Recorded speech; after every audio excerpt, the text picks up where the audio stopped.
الحمد لله رب العالمين والصلاة والسلام على أشرف خلق الله وسيد المرسلين وعلى آله وصحبه أجمعين. رب اشرح لي صدري ويسر لي أمري واحلل عقدة من لساني يفقهوا قولي. اللهم انفعنا بما علمتنا وعلمنا ما ينفعنا وزدنا علما.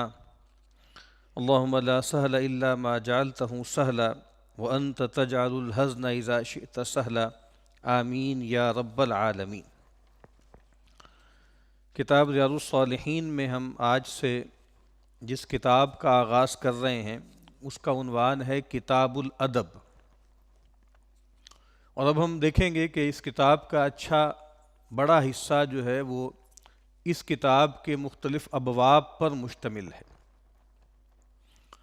ادب کا لفظ کئی معنی رکھتا ہے، اور ادب کا ایک مطلب یہ ہے کہ جیسے مأدبہ کا ایک لفظ آتا ہے عربی زبان میں کہ کوئی فیسٹ ہے، کوئی دعوت ہے جس میں کھانے چن کر لوگوں کو اس پر دعوت دی جاتی ہے، بلایا جاتا ہے، قسم قسم کے اس میں کھانے ہوتے ہیں۔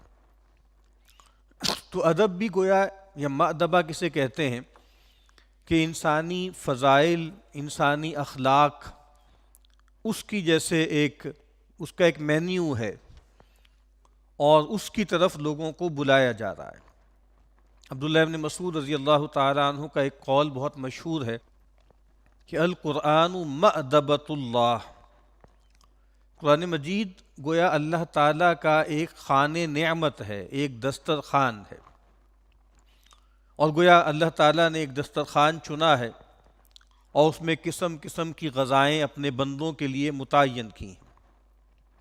تو جس طریقے سے انسان کے جسم کو غذا کی ضرورت ہے، طاقت کی ضرورت ہے، قوت کی ضرورت ہے، اسی طریقے سے انسان کے قلب کو بھی، اس کی روح کو بھی، اس کے باطن کو بھی غذا کی ضرورت ہے۔ ابتدائی دور میں ایک بہت مشہور صوفی ٹیکسٹ ہے ابو طالب مکی علیہ رحمہ کا، بہت ضخیم کتاب ہے، اس کا نام ہے قوت القلوب، دلوں کی خوراک۔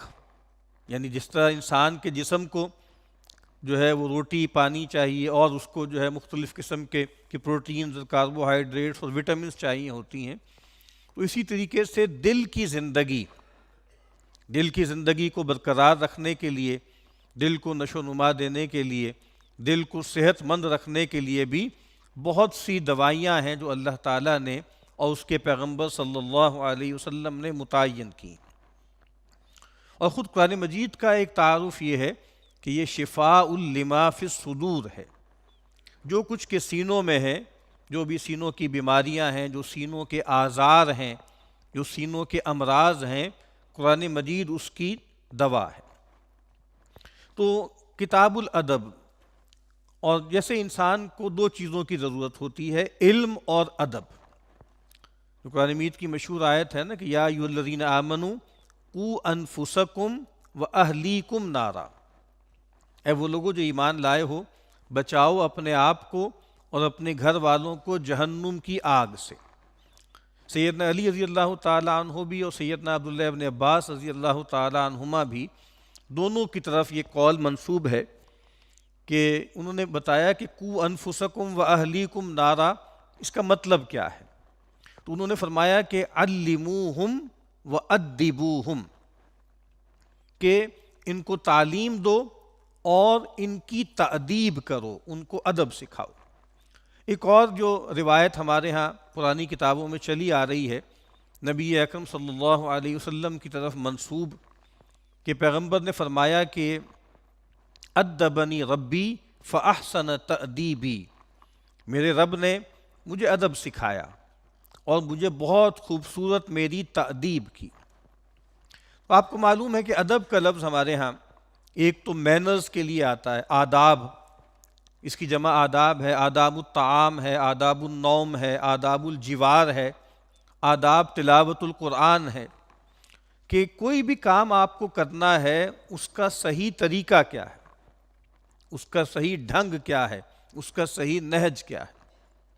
اور پھر یہی لفظ ہے جو زبان کا اگر انسان اچھا ذوق پیدا کرے اور زبان کے اعتبار سے کچھ چیزیں پروڈیوس کرے تو وہ جو اس کا مجموعہ ہوتا ہے جس کے اندر ایک جمالیاتی عنصر بھی ہوتا ہے اس کو ہمارے ہاں ادب کہا جاتا ہے، لٹریچر۔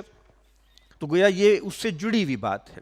اسی لیے ابتدائی دور میں کچھ معلمین ہوتے تھے اور کچھ مؤدبین ہوتے تھے۔ علم تو بنیادی طور پر کیا ہے؟ مثال کے طور پہ قرآن و سنت کا علم ہے، اور قرآن و سنت کے علم کے لیے کچھ علوم عالیہ کی ضرورت ہوتی ہے، کچھ انسٹرومنٹل علوم کی ضرورت ہوتی ہے جس میں صرف ہے، نحو ہے، بلاغت ہے، اور چیزیں ہیں۔ لیکن ایک وہ چیز ہے جو ادب ہے، یعنی جس کے اندر شعر ہے، جس کے اندر خطبہ ہے، جس کے اندر لفظ کے ساتھ ایک گہرا تعلق پیدا کیا جاتا ہے۔ تو اگر ہم غور کریں تو یہ دونوں چیزیں آپس میں جڑی ہوئی ہیں، یعنی یہ جو ادب ہے جو مینرز کے معنوں میں ہے، اخلاق کے معنوں میں ہے، اور یہ جو ادب جو لٹریچر کے معنوں میں ہے، یہ دونوں چیزیں آپس میں جڑی ہوئی۔ اسی لیے ہمارے جو بڑے لوگ تھے پرانے ائمہ میں سے بھی کئی لوگ ایسے تھے جو لفظ کا بہت گہرا ذوق رکھتے تھے، جو شعر کہتے تھے۔ صحابہ کرام میں کتنے لوگ تھے جو باقاعدہ شعر کی کہا کرتے تھے۔ سیدنا علی رضی اللہ تعالی عنہ کی طرف تو ایک پورا جیسے دیوان بھی منسوب ہے، اگرچہ اس کا زیادہ تر حصہ منحول ہے، یعنی غلط طور پہ ان کی طرف منسوب ہے، لیکن بہرحال ایک پورا اچھا خاصا مجموعہ ہے۔ اور پھر امام شافعی رحمۃ اللہ علیہ وہ شاعر تھے، وہ صاحب دیوان شاعر تھے۔ تو یہ جو چیز ہے کہ انسان کا اخلاقی وجود اور اس کا جمالیاتی وجود وہ اکٹھا ہو جائے، اس کے اندر ایک سنتھسس ہو جائے، اور اللہ تعالیٰ تو چاہتے ہی یہ ہے نا کہ انسان کے اندر مختلف طرح کے شعور پایا جاتا ہے۔ ایک اس کے اندر عقلی شعور ہے، ایک مذہبی شعور ہے، ایک جمالیاتی شعور ہے، ایک عقلی شعور ہے، اور دین یہ چاہتا ہے کہ یہ شعور کی ساری قسمیں ایک ہی چشمے سے سیراب ہوں، اور وہ چشمہ کیا ہے؟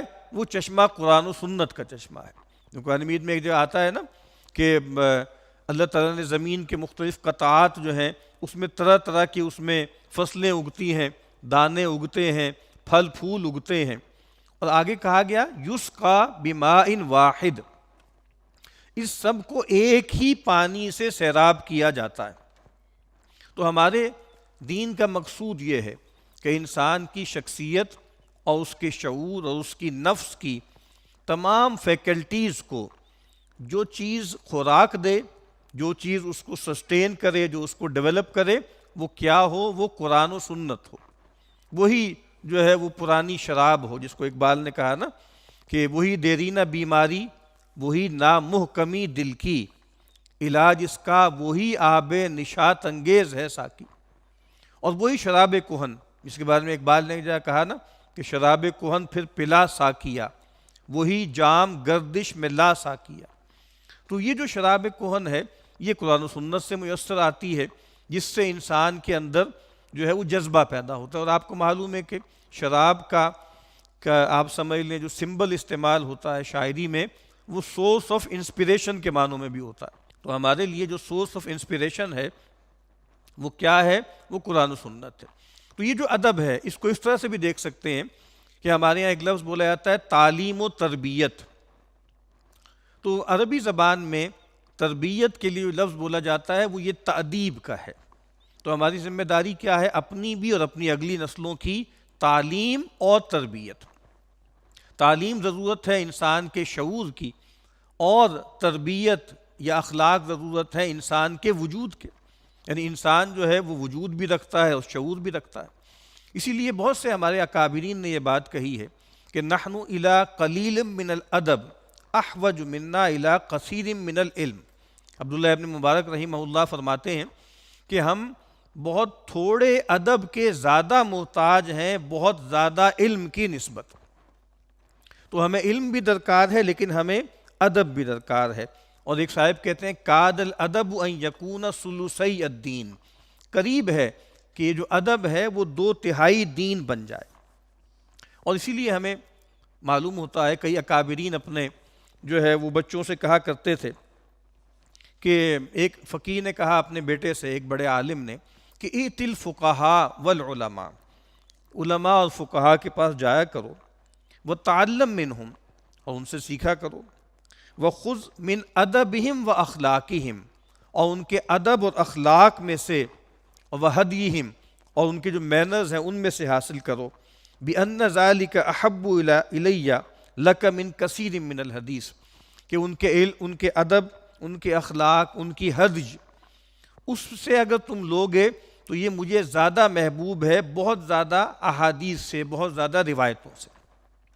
امام احمد بن حنبل رحمہ اللہ کے بارے میں آتا ہے کہ ان کی مجلس میں بعض اوقات جو ہے 5,000 لوگ بیٹھا کرتے تھے مجلس حدیث میں، جس میں حدیث کے طالب علم تو 250-300 ہوتے تھے، باقی عام لوگ ہوتے تھے۔ اور وہ عام لوگ ان سے کیا سیکھتے تھے؟ ادب سیکھتے تھے کہ ایک عالم، ایک محدث کلام کیسے کرتا ہے، چیزوں کو بیان کیسے کرتا ہے۔ تو یہ جو ادب ہے، یہ ہم کہہ سکتے ہیں کہ ایک طرح سے تعلق کو نبھانے کے لیے جن چیزوں کی ضرورت ہے، جن نارمز کی ضرورت ہے، اس کے مجموعے کو ادب کہا جاتا ہے۔ اور قرآن مجید میں ہمیں یہ بتایا گیا، خاص طور پہ دکھایا گیا کہ انبیاء کیسے اللہ تعالیٰ کے ساتھ جب بھی کوئی گفتگو کرتے ہیں، جب بھی کوئی معاملہ کرتے ہیں تو کیسے اس میں ادب بجا لاتے ہیں۔ بہت سے ہمارے اکابرین نے سورہ نجم کی جو آیت ہے نا کہ ما زاغ البصر وما طغى، نہ ہی نگاہ کج ہوئی اور نہ ہی وہ حد سے آگے بڑھی، کہتے ہیں کہ یہ ایسنس ہے ادب کا۔ کیا ایسنس ہے؟ یعنی اللہ کے نبی صلی اللہ علیہ وسلم، اللہ کی جناب میں جو قرب آپ کو حاصل ہوا معراج میں، اس کا بیان ہے۔ تو کہا کہ ما زاغ البصر وما طغى، اللہ تعالیٰ نے اپنا جتنا جلوہ دکھانا چاہا، اپنے آپ کو جتنا ڈسکلوز کرنا چاہا، اس کو پیغمبر نے بالکل ٹھیک ٹھیک ریسیو کر لیا۔ ما زاغ البصر، نگاہ جو ہے وہ چکا چون نہیں ہوئی، نگاہ میں کوئی کجی پیدا نہیں ہوئی۔ اور جتنا اللہ تعالیٰ نے اپنے آپ کو کنسیل کیا، جتنا اللہ تعالیٰ نے اپنے آپ کو چھپایا، تو وما طغى، پیغمبر نے اس حد سے آگے بڑھنے کی کوشش نہیں کی۔ تو ما زاغ البصر، جتنا دکھایا اس کو ٹھیک ٹھیک دیکھ لیا، اور جتنا چھپایا اس کے بارے میں حد سے آگے بڑھنے کی کوشش نہیں کی۔ پھر ہمارے علماء نے مثالیں دے کے بتایا ہے قرآن مجید میں سے کہ اللہ کے پیغمبروں نے جب اللہ تعالیٰ کے حوالے سے گفتگو کی ہے تو اس میں ادب کو کیسے ملحوظ رکھا ہے۔ میں اس کی چند مثالیں آپ کے سامنے رکھتا ہوں۔ سیدنا ابراہیم علیہ السلام، انہوں نے اپنی قوم کو جب دعوت دی تو دعوت دیتے ہوئے اللہ تعالیٰ کا تعارف کرایا، اور تعارف میں فرمایا کہ الذی خلقنی فہو یہدینی، میرا رب کون ہے؟ جس نے مجھے پیدا کیا وہی ہے جو مجھے ہدایت دیتا ہے، میری رہنمائی کرتا ہے۔ والذی هو یطعمنی ویسقینی، اور وہی اللہ ہے جو مجھے کھلاتا ہے اور مجھے پلاتا ہے۔ اور آگے کیا فرمایا؟ وَإِذَا مَرِضْتُ فَهُوَ يَشْفِينِ، اور جب میں بیمار ہوتا ہوں تو وہ مجھے شفا دیتا ہے۔ اب وہ کہہ تو سکتے تھے نا کہ بھئی شفا بھی اللہ کی طرف سے ہے، بیماری بھی اللہ کی طرف سے ہے، لیکن آپ دیکھتے ہیں کہ ادب کیا ہے کہ بیماری کو انہوں نے اللہ کی طرف منسوب نہیں کیا۔ یعنی یہ نہیں کہا کہ والذی هو یمرضنی ویسقینی ویشفینی، وہی ہے جو مجھے مریض کرتا ہے، وہی ہے جو مجھے شفا دیتا ہے، نہیں، وَإِذَا مَرِضْتُ، جب میں بیمار ہوتا ہوں تو وہ مجھے شفا دیتا ہے۔ سیدنا مسیح علیہ السلام سے اللہ تعالیٰ پوچھیں گے اَأَنْتَ قُلْتَ لِلنَّاسِ اتَّخِذُونِي وَأُمِّيَ إِلَٰهَيْنِ مِن دُونِ اللَّهِ، اے عیسیٰ کیا تم نے لوگوں سے کہا تھا کہ مجھے اور میری ماں کو اللہ کو چھوڑ کر معبود بنا لو؟ تو سیدنا مسیح علیہ السلام نے کیا جواب دیا؟ کہا کہ ان کنت قلتہ فقد علمتہ، اے اللہ اگر میں نے یہ سب کہا ہوتا تو جانتا۔ اور پھر کہا کہ تعلم ما فی نفسی ولا اعلم ما فی نفسک، اے اللہ جو میرے جی میں ہے تو وہ جانتا ہے، لیکن جو تیرے جی میں ہے وہ میں نہیں جانتا۔ وانت علام الغیوب۔ اور پھر کیا کہا؟ ان تغفر لہم فانہم عبادک، اے اللہ اگر تو ان کو معاف کر دے تو تیرے ہی بندے ہیں نا۔ وَإِن تَغْفِرْ لَهُمْ فَإِنَّكَ أَنْتَ الْعَزِيزُ الْحَكِيمُ، اور اے اللہ اگر تو بخش دے، معاف کر دے تو تو زبردست ہے، کمال حکمت والا ہے۔ یعنی یہ نہیں کہا کہ تو بخشنے والا ہے، رحم کرنے والا ہے، یہ ادب ہے۔ اے اللہ تو طاقتور ہے، چاہے تو سب کو پکڑ لے، سب کو عذاب دے دے، اور اے اللہ اگر تو ان سب کو معاف کر دے تو تجھے کون روک سکتا ہے؟ تو کہا کہ فَإِنَّكَ أَنْتَ الْعَزِيزُ الْحَكِيمُ۔ پھر ایک اور حوالے سے آپ دیکھیے قرآن مجید میں سورہ کہف میں قصہ موسیٰ و خضر بیان ہوا ہے، اور وہاں 3 ایونٹس ہوئے ہیں اس میں۔ پہلا ایونٹ جو ہے وہ کشتی کا پھٹا اکھاڑ دیا، انہوں نے تختہ اکھاڑ دیا۔ دوسرا یہ ہے کہ ایک معصوم بچے کی جان لے لی، ایک نفس زکیہ کی جان لے لی۔ اور تیسرا یہ ہے کہ ایک دیوار گر رہی تھی ایک بستی میں، اس کو سیدھا کر دیا۔ تو آپ دیکھیں کہ پہلے دو کام نیگیٹو ہیں، پہلے دو کام بظاہر منفی کام ہیں۔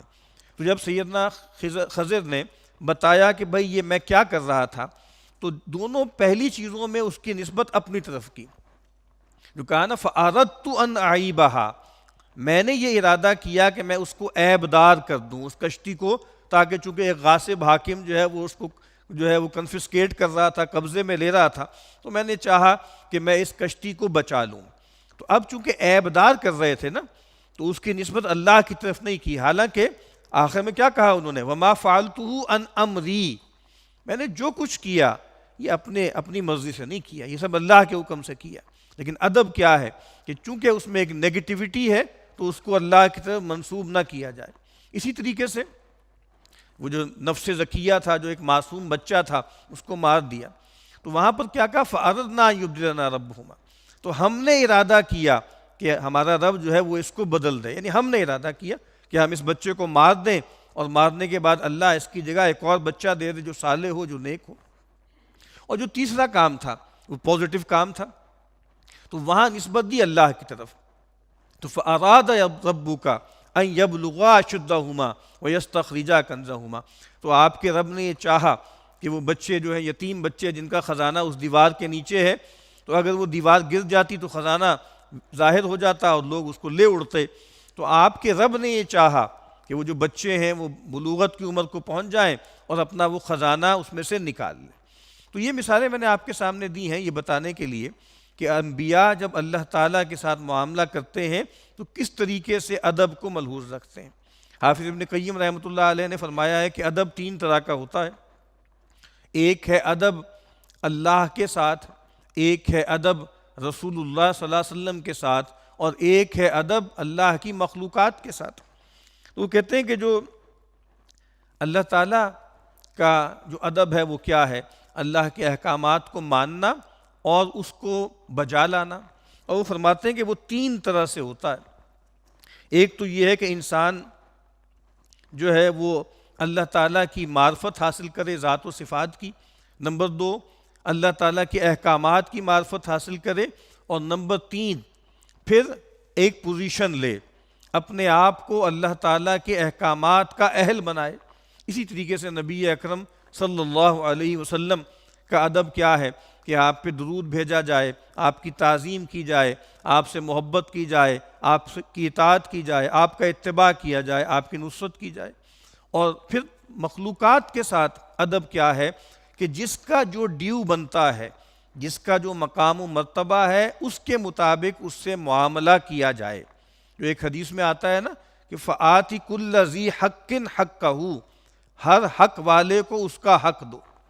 تو یہ کیا ہے، یہ مخلوق کے ساتھ ادب ہے۔ تو آج ہم نے چند باتیں ادب کے حوالے سے آپ کے سامنے رکھی ہیں۔